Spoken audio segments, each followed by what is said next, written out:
So tell us, obviously, we've been talking the last few weeks a lot for first home buyers, but those people that perhaps already own a home, thinking about an investment property might just think it's all too hard.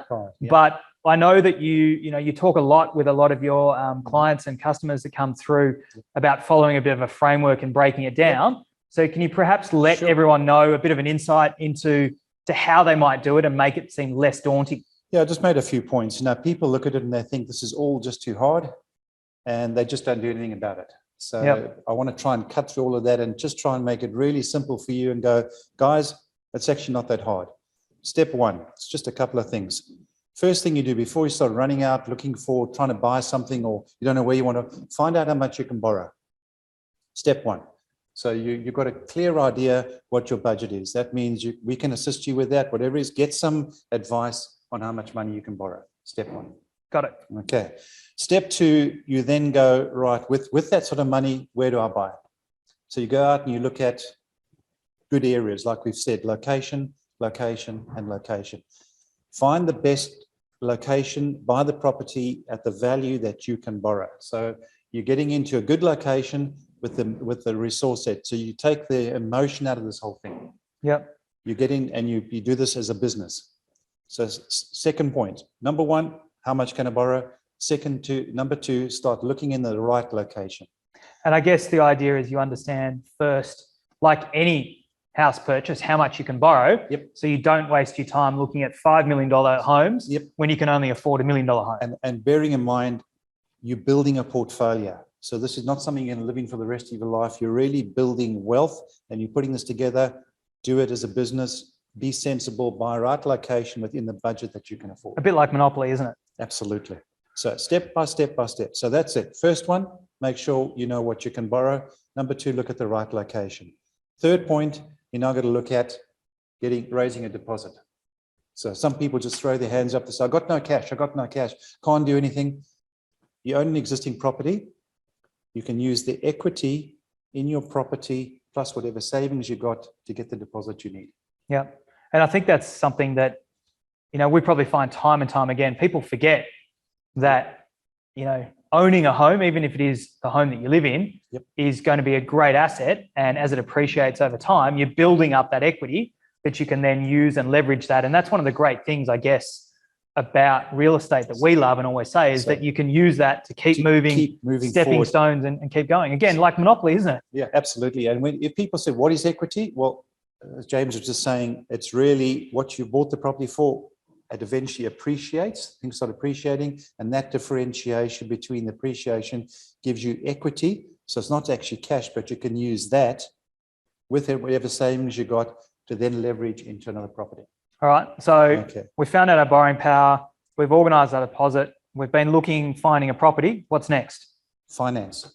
Make sure that you get the right advice in terms of the finance strategy. So you must try and maximize the serviceability. So don't put yourself into trouble. You then find the best loan and the thing. So you're not struggling every month to be able to repay your mortgage. Yep. So you look at what rental you get, you look at what other incomes you're getting. And with that, make sure that the serviceability is within your capacity. So it's not a stressful thing. And that's where this investment property really starts looking really, really good. And I guess often we see people through that process that they don't realize that often that's a good time to refinance your existing home loan as well and sort of structure, because you tend to be able to get a better deal. Not only that, but it might also help you with that balance in terms of getting the right cash flow working for you. So step back again. Firstly, what can I borrow? Secondly, find the right property in the right location. Thirdly, getting your deposit, getting your finance in place. It's really 4 steps. It's not that complicated. So it's not a minefield. And with all the things we've just spoken about and what James is saying, we can assist you with that at Salva. And then the last thing, obviously, is then you consolidate all this and you go, well, right, I've got my next property. And you've now got the format or the formula to move on to the next one. So that gives you a really good format to start building wealth and a portfolio over time. Yeah. So surprise, surprise, Greg. it follows the formula I talked about at the start about, those 3 pillars, Yep. finding the property, financing the property and managing it. Yes. And I think, you just briefly touched on it, but for everyone out there, as Greg was saying to you, you've got to think about this like a business, take the emotion out of it.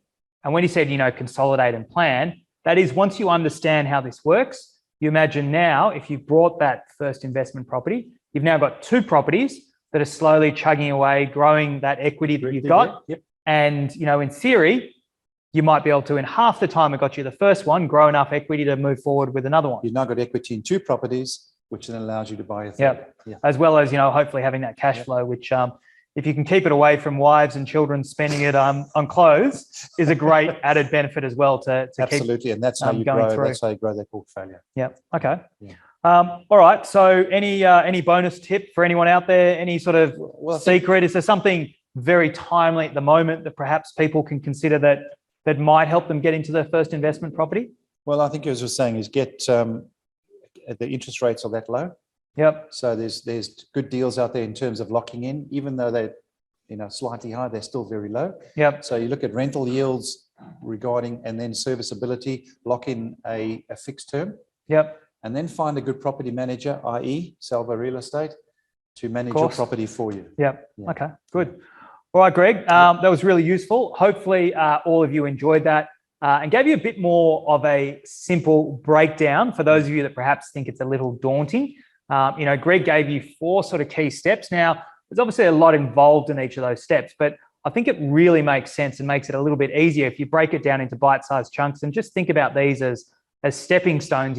How do you get across the river? You don't just run and jump. You go from one step to the next step to the next step. Absolutely. And before you know it, you're across the river. Absolutely. All right, Greg. Thank you. Thanks for joining us. Yep. And look forward to hopefully seeing you in front of the camera again soon.